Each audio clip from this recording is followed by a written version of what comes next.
Good morning here, Matt from Flat Fenders. We're going to continue on our basic tools tour. Today, this morning, we are going to talk about soldering irons, soldering stations, whatever you want to call it. You can see I got my stuff laid out here.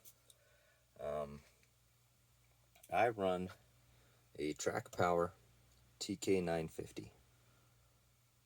Now, where I started with my soldering is one of these right here. I've had this since I was probably Popular Mechanics is the brand. I bet I got this when I was 10 years old. I used this damn thing for years and years and years. It worked, it did what it needed to, but as with everything, it had to go and I had to move on. I bought this Track Power 2 years ago.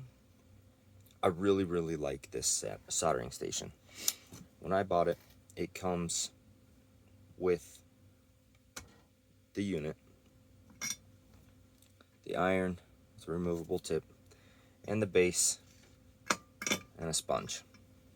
That's how it comes. I have done a lot of soldering with this unit.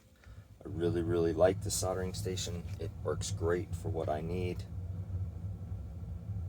It's perfect for me. Now, with a soldering station, you have to find a way to clean your tip. See, I got two different iron mounts here. This one with a sponge, clean the tip, or got this station here that's got the stainless steel wool in it, basically. But which one works best? That is up for debate. Personally, the sponge has worked best for me long term. This one with the steel wool was great in the beginning, but as you start to solder and solder and solder, the more you use it, the more you'll see you go to clean off the tip, comes out with solder on there still, which isn't a bad thing if you're using quality solder. But sometimes, say you get something in, you buy a used rig, you have no idea what kind of solder is on there. So when you pull and you desolder something, you've got whatever nasty solder they used on your iron, and then it goes in here, and then you're pre-tinning your soldering iron with nasty solder. So for me, I find that using the sponge is best all around. As long as you get it real wet. You want that sponge super wet. If you were to pick it up and squeeze it, you'd wring out water all over the place. Anyways, let's move on. So, basic tools that you need. You need a quality soldering iron or a soldering station.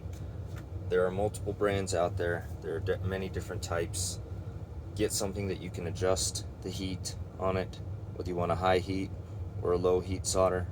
I typically do most of my soldering at 800 degrees. That's just where I feel comfortable. That's what works best for me with what I'm doing. Okay, so you got a soldering iron, soldering station. Get a base or a stand or something to hold that iron for you. Do not light your house on fire by letting the soldering iron, hit something, light it up, you panic, don't burn your house down, okay? Now, moving on. Helping hands of some sort. I bought this little set of helping hands years ago. You got 4 arms on it, 2 of them with little clamps like that, 2 of them with bigger clamps like here. I got on eBay. I looked up helping hands. There is a soldering station helper. There is something called helping hands. You can get the actual helping hands, and it is a metal device that's got a base, and it's got some arms and little clips on them just like these. That wasn't versatile enough for me.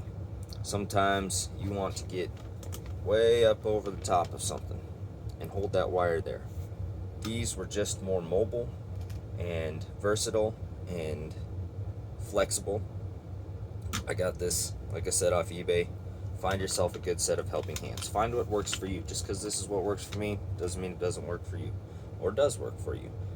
Find something to hold your wires for you so you're not burning the hell out of your fingers while you're trying to solder. Okay?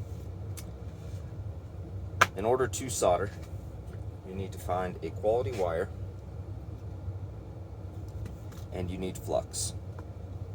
So, I get 0.8 millimeter small diameter flux, very small, or a small diameter wire with flux. I also get just a water soluble paste flux.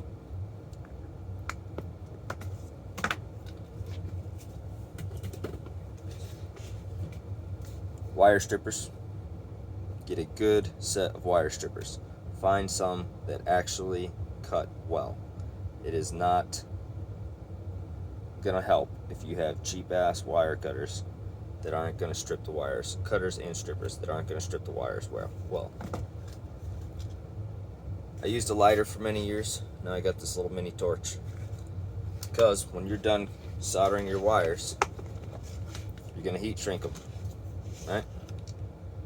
Get yourself a heat shrink kit and a little torch. Or if you want, you can use a lighter. Did it for years. But I stepped up to the torch. Just makes life so much easier. Burnt my fingers all the time with the lighter. If you get your little butane torch, make sure you get your can of butane fuel. That's what I got for you this morning. That is what I have in order to solder. Get yourself a nice soldering station. Get yourself a good set of helping hands. Make sure you're using flux core soldering iron or soldering wire, and flux your joints. Okay? Quality set of wire strippers, heat shrink set, torch or lighter.